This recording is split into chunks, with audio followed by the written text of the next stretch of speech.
And Passion Stone requires dedication as well. I know. I don't understand Passion Stone. I'm going to be honest. I try and play it and I just get confused.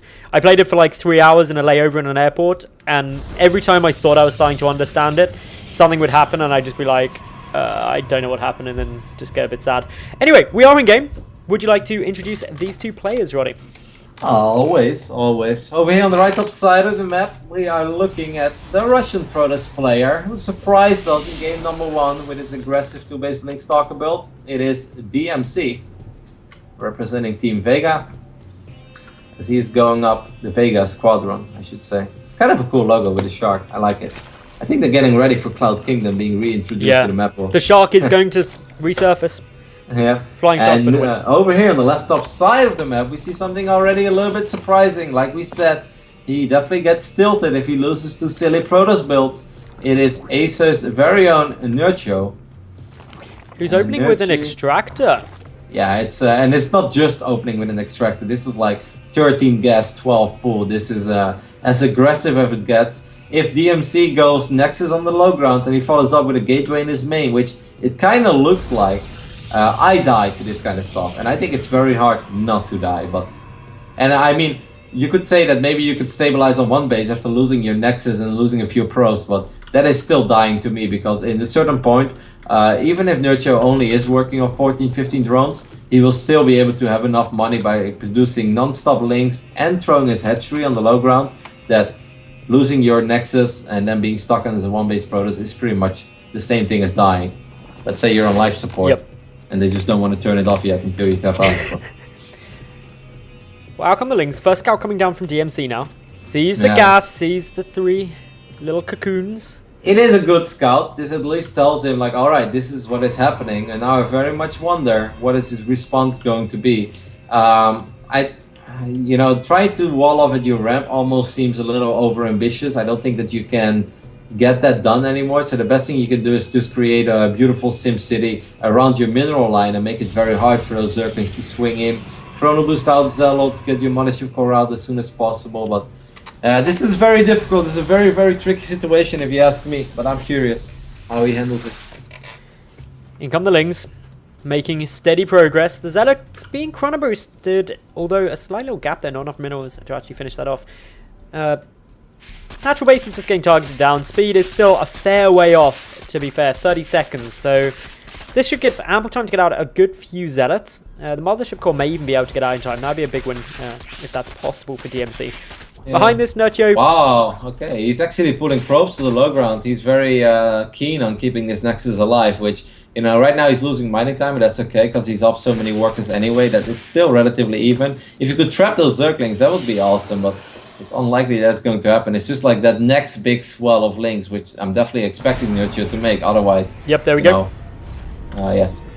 So, well, we'll see. Even a Photon Overcharge is often not enough to keep you alive. But if DmC holds this, I'm very impressed. Very, very impressed. A lot of probes down on the low ground here. They're going to get slaughtered. Nice little wall off here from DmC. Should be able to buy himself time using these Zealots and Stalker, but it prevents mining from the natural base. The Mothership Core needs to just start working away at this. Nerchio droning now.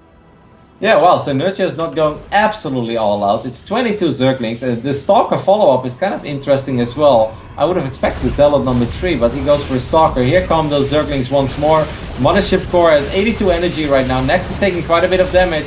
This is where pretty much Nerchio is going to sacrifice a bunch of links, but he will get the Nexus. So that's something, but he did keep most of his probes alive, so okay, this is not really like being dead and being on life support. Like, it's still a little tricky as a Protoss to be in this position, and I don't really like it, but it could have been so much worse. He handled that pretty okay. DmC got a rather big supply block at the moment, not actually reproducing anything, just the Nexus coming down as soon as possible. This means no unit production for a long period of time. He's still not starting a pylon. Not got enough minerals for it. This is massive now. Yeah. Okay, he's going for an old school wall off. Alright. I guess that's kind of cute.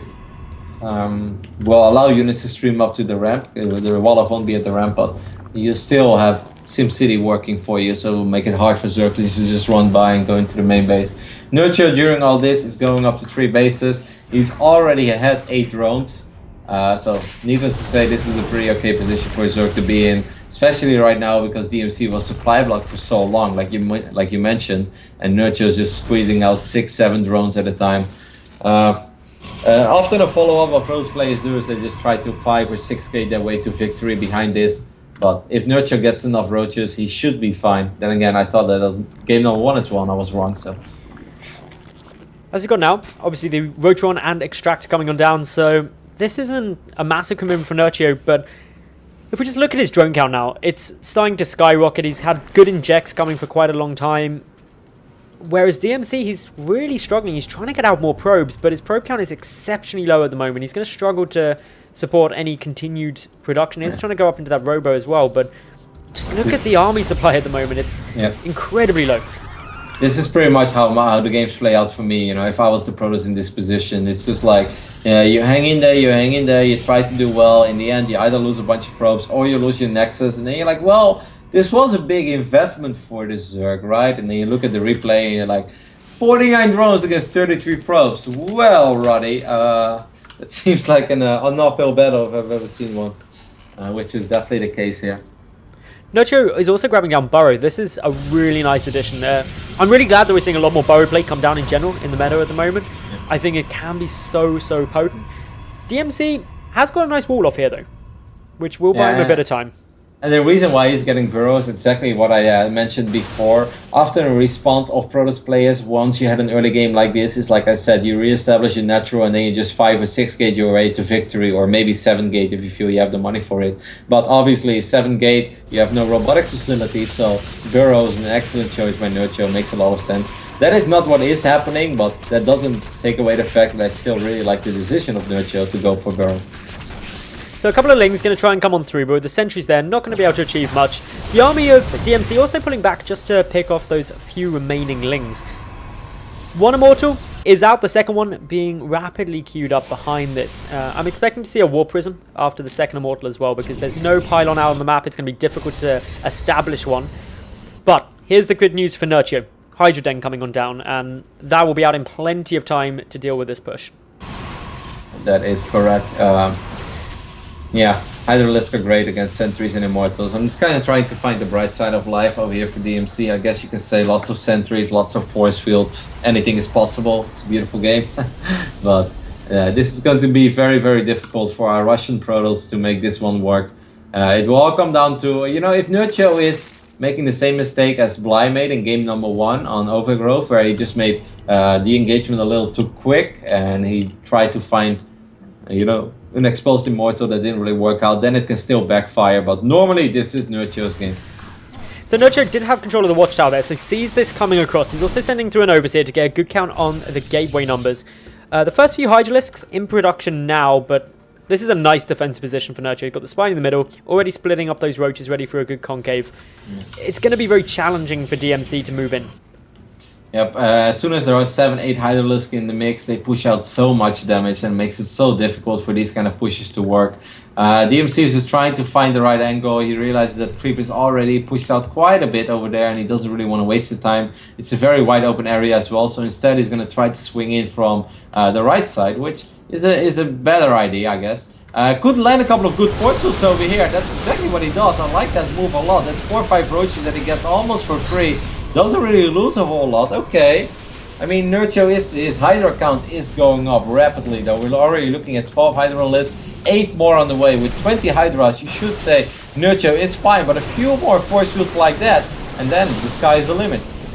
Groove Sprines has just kicked in. Looks like unfortunately someone is getting a few lag issues. That's one of the admins. Hopefully that will get fixed up soon. We may have to remake this depending on the exact timing of this. Why would you have to remake it, you mean? Just if the players got any lag before they actually went into the fight. Which hopefully they haven't done. It's a very unfortunate moment, that's for sure. Like, right when the force fields go down.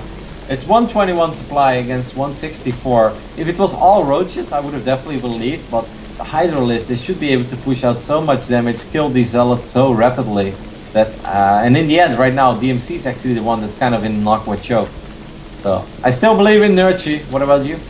Well, he's got Groove Sprines kicking in now, and he has got a huge number of Hydralisks out on the field as well, so should be quite good. There we go. I love Nerchio. He's a good troll. Okay, for the moment, DmC pulled back out. I'm glad he didn't take that fight. It was a good troll, though. I thought that was really funny. Because that's exactly how I would be controlling my army. Alright, DmC is gonna try this luck one more time. Good force fields again there, getting 4 or 5 roaches. Mothership 4 dies, only 1 time warp goes down. Few more force fields going down as well. Lots of F is indeed being pressed. If that warp prism dies, by the way, that would be catastrophic, and the warp prism will die. And I'm afraid that with that, this push is eventually going to die as well. Yeah, those Hydralisks are stealing out so much damage. The force field starting to whittle down, the sentry count diminishing rapidly. And with this, Nerchio should be pretty much set to take this second game and level out the series. He's pulling over a couple of drones as well, just to bolster the front line, allowing these Hydras just to keep dishing out the damage.